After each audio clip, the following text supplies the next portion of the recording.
Weeks of flooding have a Zephyrhills community wondering when the water will finally drain. The Silver Oaks neighborhood has been swamped since Debby, and some residents say something has to give. Fox 13's Aaron Mesmer joins us live from that community. Aaron, what are you hearing from the city and neighbors? Haley, the city and county are trying to figure out how to get the remaining water here in this community out of the area and into one of the neighboring waterways here. But neighbors are worrying right now that the situation isn't improving. Water pumps are working nonstop. Temporary barriers are in place just in case the water rises again.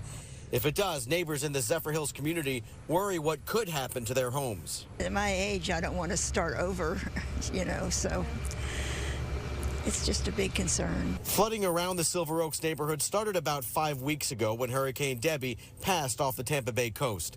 The water hadn't totally drained when last week the area received 4.5 inches of rain in 90 minutes. Pretty much the entire golf course is flooded. We're in the middle of hurricane season, and we have days when it rains, and it's just makes more water. A Zephyrhills spokesperson says the last time this community saw flooding like this was in 2004. We had 4.5 inches over the course of 90 minutes.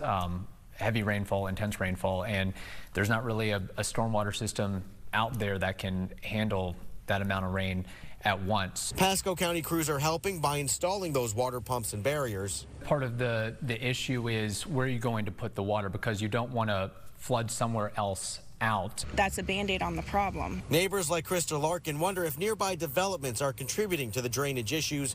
Prior to the recent rains, the city passed a moratorium on large residential developments to make sure infrastructure can keep up with growth. The goal was to prevent issues like this. For now, Larkin is hopeful for a more immediate solution. How is they going to make sure that the drain is sufficient where this is not going to continue to flood properties like this?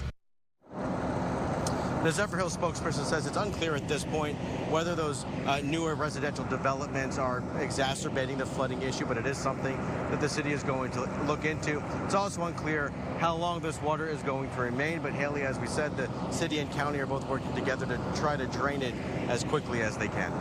Hopefully sooner than later. All right, Aaron Mesmer reporting tonight. Aaron, thank you.